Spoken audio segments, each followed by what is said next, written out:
Je me présente, je suis Laetitia, ça c'est Zadig. Et moi, c'est Charles-Antoine. Et ça, c'est la famille au grand complet. Si on compte le bébé que j'ai dans le ventre.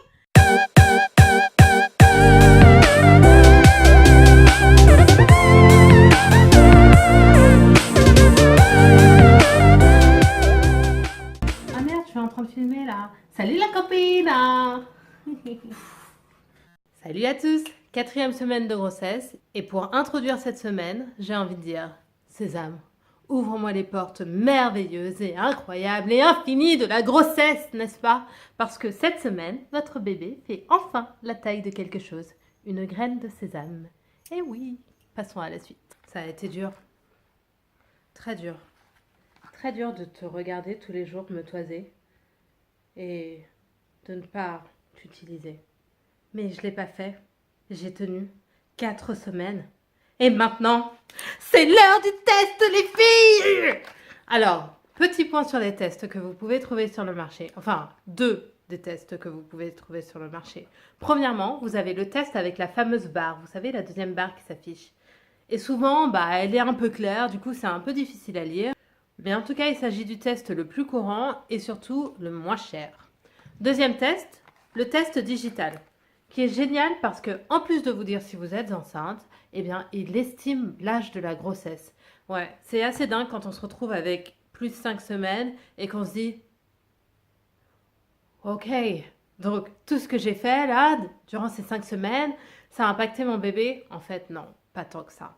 Donc, on se calme et happy face, on ouvre le champagne, bien sûr, sans alcool, hein, donc le champagne, parce qu'il est temps de faire la fête.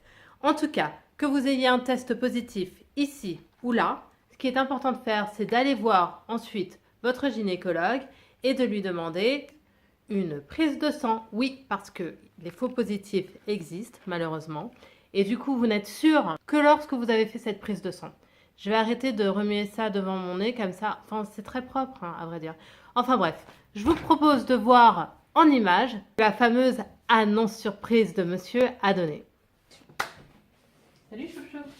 Salut! Tu te souviens que je m'étais un peu foirée sur ton cadeau de la Saint-Valentin. Du coup, j'ai décidé de t'en faire un autre. Oh. C'est hyper gentil.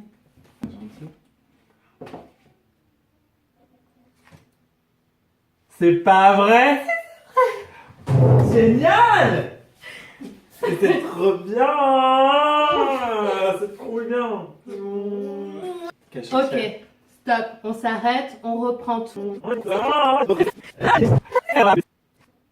Ça, c'est ce qui se passe à Hollywood, ok? Ou dans les films. Sauf que dans la vraie vie, ça s'est pas du tout passé comme ça. Pas vraiment en fait. La scène du cadeau est totalement vraie. La scène de la réaction est un peu moins stratosphérique que la vraie. Alors disons juste que au lieu de voir le test de grossesse, Charles-Antoine a lu le mot. Il m'a regardé avec un air ébahi en me disant « Mais Laetitia, ce pull, c'est pas du tout mon style. » Note pour plus tard, si vous voulez faire des cadeaux, des surprises, premièrement, attendez qu'ils aient fini leur café le matin. Et deuxièmement, prenez des vêtements qui soient leur style. Et vous les hommes, rappelez-vous que 2 bars, ça veut dire que votre vie change. Mais c'est cool. Mais c'est très cool. Oui, je sais, voilà. Il y en a, c'est comme ça. Ils sont pas du matin. Dites-moi comment vous l'avez annoncé, si vous l'avez annoncé de la manière la plus classique qui soit « Papa, maman, il faut qu'on parle ». Ou alors si c'était beaucoup plus festif et original. Enfin bref, dites-moi juste comment ça s'est passé et surtout la réaction de monsieur s'il n'était pas au courant. Parce que, comme on a pu le voir, ça peut faire des choses qui sont assez mythiques, n'est-ce pas? Bon, je vous dis à la semaine prochaine pour une autre semaine de grossesse.